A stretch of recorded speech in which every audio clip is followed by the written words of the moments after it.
여러분께서는 지금 국민일보 해직기자 조상훈이 진행하는 국민라디오 아침 시사 프로그램 조상훈의 뉴스바를 듣고 계십니다. 네, 금요일 영화 이야기 나누는 시간입니다. 최광희의 영실이 코너입니다. 오늘 소개해드릴 영화는 랄프 스테드먼 스토리라는 영화입니다. 지난주에 최광희 평론가께서 너무 많이 얘기를 한다라고 해서 오늘은 살펴보지 않고 왔습니다. 최광희 평론가 스튜디오에 모셨습니다. 안녕하십니까? 네, 안녕하세요. 예, 그냥 제목만 저는 알고 왔습니다. 네네네. 어떤 영화인지 차근차근 설명 부탁드리겠습니다. 설명을 하지 말라 그러니까 너무 또 설명을 안 하시네. 근데 뭐 완전 극과 극이야. 국민 TV는. 극에서 극으로. 오늘 제가 여러분께 소개해드릴 영화는 지난주에 개봉한 영화입니다. 랄프 네. 스테드먼 스토리 이상한 나라의 친구들이라고 하는 제목의 다큐멘터리입니다. 우리나라 다큐멘터리가 아니라 이제 미국에서 건너온 다큐멘터리인데요. 랄프 스테드먼 스토리 하니까 대충 짐작이 되실 겁니다. 랄프 스테드먼이라고 하는 사람의 일대기와 그의 작품 세계를 다룬 그 다큐멘터리인데요. 예. 랄프 스테드먼 들어보셨나요? 들어는 보셨나요? 예, 저는 처음 듣습니다. 예, 우리나라에는 참 안 알려져 있죠. 근데 영국이나 미국 같은 데에서는 굉장히 유명한 명성이 아주 높은 그런 사파가. 예. 일러스트레이션이라고 그러죠. 일러스트레이셔니스트 혹은 카투니스트 이렇게 부르거든요. 우리나라로 보면 뭐 신문에 만평 그리는 사람 정도. 예. 근데 우리 만평 보면서 뭐 그게 예술이다라고 생각하는 경우는 별로 없잖아요. 예. 근데 이제 그것을 이제 이 다큐멘터리는 이 사파도 하나의 그 예술 장르다라고 보고 그 사파에서 일가를 이뤘던 특히나 미국에서 상당히 그 도끼 어린 어떤 풍자와 아주 아주 굉장히 으스스한 그런 정치인들이나 어떤 부조리한 삶 어떤 현실에 대해서 예. 아주 매운 그 풍자적인 그림을 많이 그렸던 사파가 랄프 스테드먼이라고 하는 사람의 인생과 그의 작품 세계를 이제 아주 구체적으로 또 예술적으로 들여다보는 그런 작품을 만들었습니다. 원래 제목은 For No Good Reason입니다. For No Good Reason이 원제인데요. 예. 그게 이제 해석을 하면 별다른 이유 없이, 특별한 이유 없이, 뭐 이런 얘기죠. 근데 이 영화 속에서 랄프 스테드먼이 어떻게 그렇게 이 사회에 딴죽을 걸고 시비를 거는 그런 멋진 작품들을 많이 남길 수 있었느냐라고 조니 뎁이 이제 나레이터이자 인터뷰어로 등장하거든요. 예. 조니 뎁이 이렇게 물어보니까 For no good reason, 별다른 이유 없이 그렇게 했다.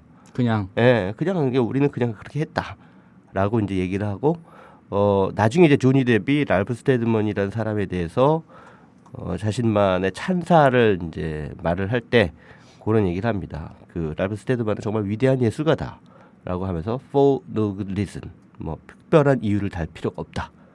이런 얘기를 합니다. 그래서 그런 이제 영화 속에서 두 번 For no good reason이란 말이 등장을 해서 원래 원 제목이 그건데요.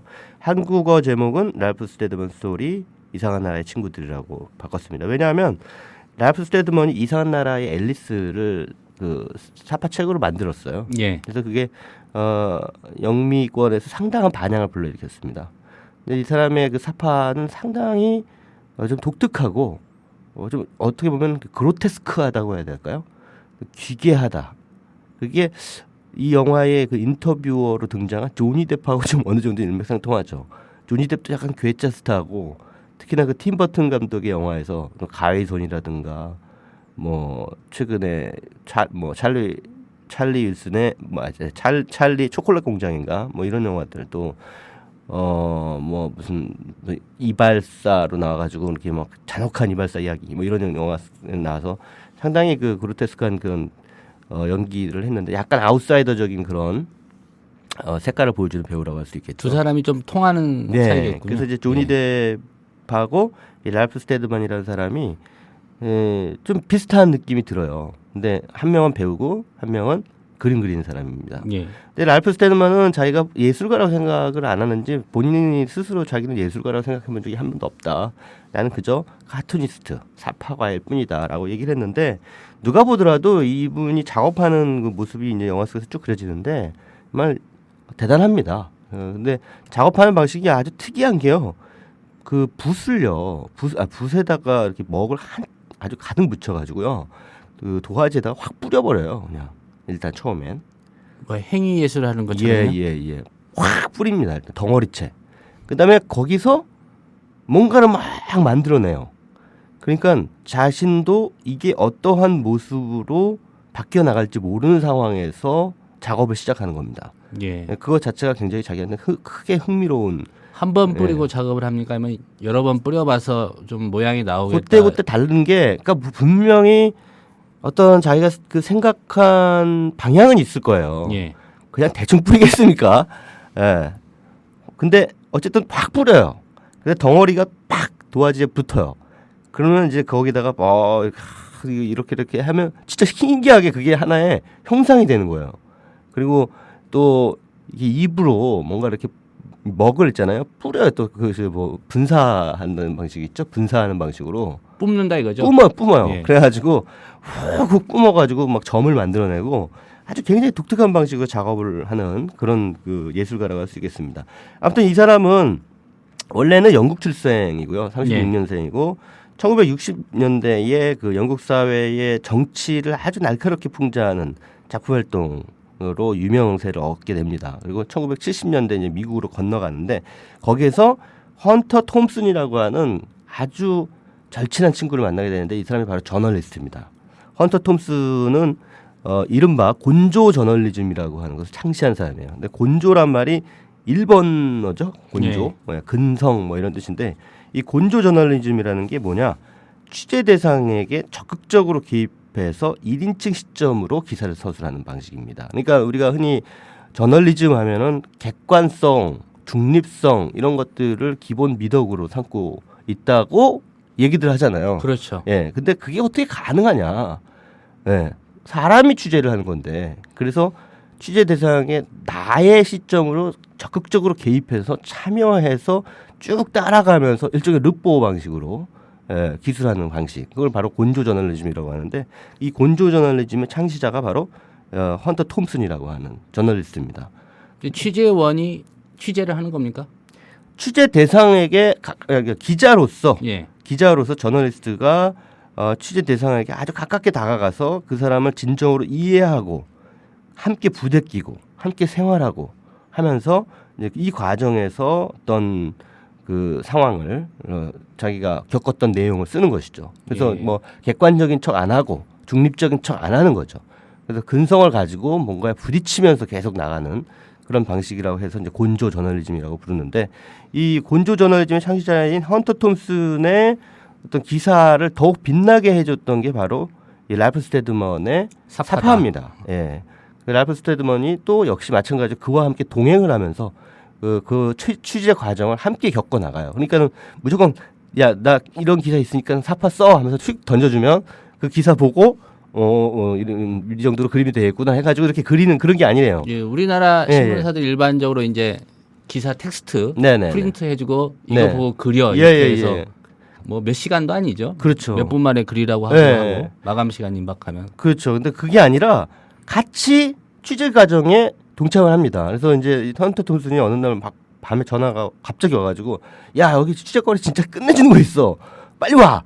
이렇게 하면은 이제 랄프 스테드먼이 가는 거예요. 예. 가가지고 둘이 같이 그 상황을 보고 느끼고 그 다음에 이제 톰슨은 글로 쓰고 그 다음에 랄프 스테드먼은 그걸 그림으로 그리는 겁니다. 그러다 보니까 뭐 자연스럽게 굉장한 작품이 나올 수밖에 없는 거죠. 예. 뭐 저널리즘이 아니라 진짜 예술의 세계라고 할 수 있겠네요. 그렇습니다. 그리고 이들이 그 활동했던 시대가 워낙에 그 미국에서는 70년대, 80년대 상당히 그 변화무쌍하고 특히나 그 베트남 전쟁에 대한 어떤 반전 분위기 뭐 이런 것들도 이제 같이 창궐했던 때이기 때문인지 몰라도 특히 이 랄프 스테드먼은 이렇게 반전적인 메시지를 담은 그런 작품들을 많이 내놨습니다. 그리고 랄프 스테드먼이 그런 얘기를 합니다. 나는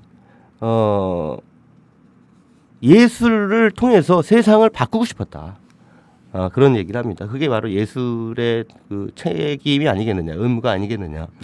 그래서 내가 그림을 배운 건 잘 그렸네라는 칭찬이나 듣기 위해서가 아니라 무기로 활용하고 싶어서였다. 그리고 그것을 꽤나 무자비하게 활용했다. 뭐 이런 얘기를 하기도 하고요. 그래서 네. 또 어떻게 보면 예술가라기보다는 저널리스트적인 그런 네. 측면이 보이네요. 그러니까 저널리스트 겸 예술가다. 이렇게 평가를 할 수 있을 것 같아요. 그러니까 저널리즘적인 방법론을 채택한 예술가다. 예. 예술이라고 해가지고 어떤 뭐 인간의 본성이라든가 뭐 이런 뭐랄까 그 시대성이나 사회성과 좀 동떨어져 있는 뭔가 4차원의 세계를 막 그리는 그런 게 아니라 철저하게 그 현실 속의 이슈에 발붙어서 뿌리 박고 그 안에 사람들에게 분명한 메시지를 전달해 줄 수 있는 아주 효과적인 방식의 그림 그리기를 랄프 스테드만은 채택을 했는데 그 그림이 대충 그냥 대충 그린 게 아니라 예. 정말 기가 막히게 잘 그린 그런 그림으로 사람들한테 확 충격을 주는 거죠. 그러니까 어떻게 보면은 어쩔 때는 아주 장문의 멋진 글보다는 한 장의 그림 또는 한 장의 사진이 훨씬 더 사람들에게 큰 영감을 줄 때가 있습니다. 이를테면 그 베트남 그 전쟁 때 그 소녀 벌거벗은 소녀가 막 그 공습당한 마을을 피해가지고 울부짖으면서 도망 나오는 그 예, 사진 그 유명한 사진이잖아요. 그 사진 한 장 때문에 미국에서 엄청난 반전 분위기가 형성이 되고 반전 데모가 일어나고 막 그랬거든요. 그런 것처럼 랄프 스테드먼의 사파도 단지 그림이 아니라 그렇게 세상을 바꾸는데 활용되는 하나의 무기로 활용이 됐다는 거죠. 네, 그런 것이 당대의 대중과 깨어있는 시민들에게 일종의 영감을 불러일으키는. 그래서 정확하게 얘기하면은 이 사람의 그림이 세상을 바꿨다기보다 이 사람의 그림을 이해하는 시민들이 세상을 바꾸는데 역할을 했다. 근데 그렇다면 결국은 예술이란 바로 그러한 역할을 하는 것이 아닐까라는 생각을 이 영화 랄프 스테드먼 스토리를 통해서 하게 되는 것입니다. 예. 사파 얘기가 나와서 그런데 최근 우리나라에서 뭐 신문이라든가 네. 이런 만평 뭐 이런 역할을 하고 있는 만평 글쎄요.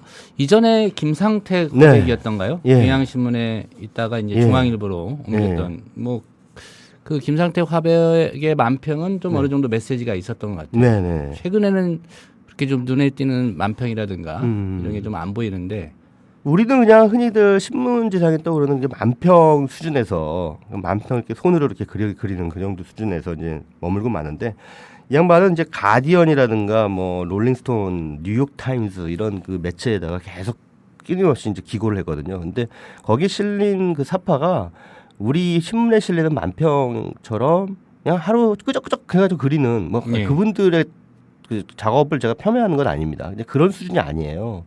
진짜 공들여가지고 그린 그림이에요. 근데 그 그림이 상당히 뭔가 이렇게 혹 찌르는 그런 느낌을 준다는 거죠. 그러니까 보는 사람들 하여금 하면서 깜짝 놀라게 되는 취재 현장에 또 직접 가기도 하고요. 예. 그런 자기가 취재 현장에서 느낀 감정을 그런 식으로 탁 드러내면서 대중을 깜짝 놀라게 만드는. 근데 이 굉장히 그 의미심장한 얘기를 합니다. 랄프 스테드먼이 그런 얘기를 해요. 나는 화를 내고 싶었다. 그림을 통해서. 누구한테 화를 내고 싶었냐? 속이는 사람들이 아니라 그 속임수에 당하는 사람들한테 화를 내고 싶었다. 속는 사람들. 예. 대중들한테 화를 내고 싶었던 거죠. 이 바보들아. 왜 맨날 속냐? 이렇게. 그래서 그들을 조롱하고 싶었다라고 얘기를 해요. 근데 그런 그의 의도가 작품을 통해서 많이 잘 그야말로 성공적으로 그 수행이 됐던 것 같습니다. 지금도 여전히 왕성한 활동을 보여주고 있고요. 랄프 스테드먼 스토리는 조니 뎁이 랄프 스테드먼이 그 작업하는 현장을 직접 찾아가서 그가 어떤 방식으로 작업을 하는지 이것을 이제 유심히 관찰하고 또 그의 인생에 대해서 물어보고 또 답변을 얻고 하는 그런 방식으로 이제 진행이 됩니다. 그래서 괴짜 스타인 조니 뎁과 천재적인 사파가인 랄프 스테드먼 간의 어떤 이 이야기, 주고받는 이야기들을 통해서 구성이 되는데 이분이 그린 그 작품 세계를 또 제작진이 이 애니메이션으로 또 제작을 했어요. 그래서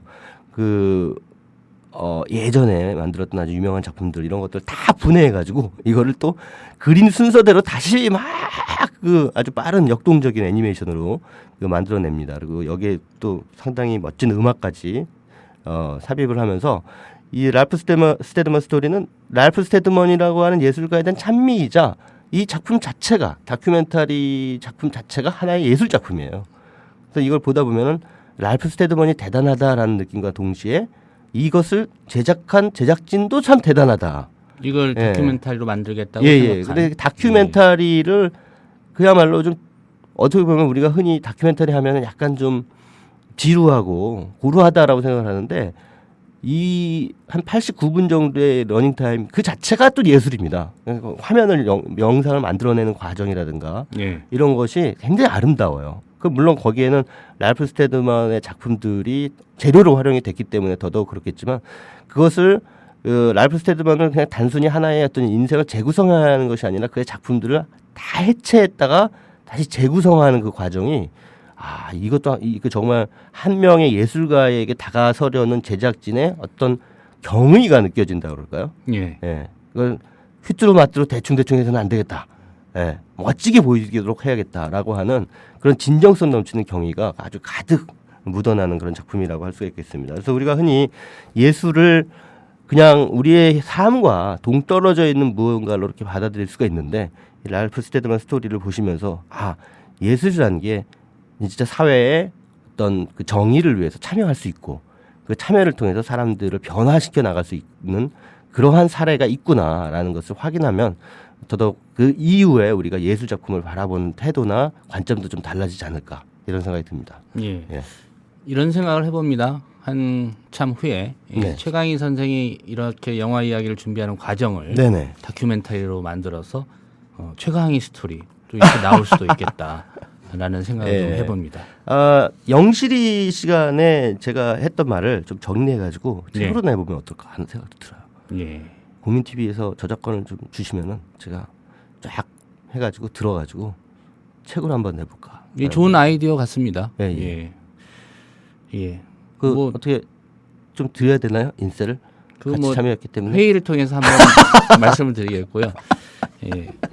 예술과 언론을 관심 있게 또 지켜보고 계신 분들이 이 영화를 보시면 좋을 것 같습니다. 취재 현장에 여기 취재 현장이니까 빨리 와서 같이 하자. 김효진 기자도 저기 언론인을 해봤기 때문에 이런 제안 받은 적 있습니까? 여기 술자리 있는데 빨리 와. 뭐 이런 전화는 받겠지만 말씀드린 대로 언론 현실 그리고 또 예술의 영역에 관심 있는 분들이 보시면 좋은 영화인 것 같습니다. 오늘 말씀 잘 들었습니다. 고맙습니다.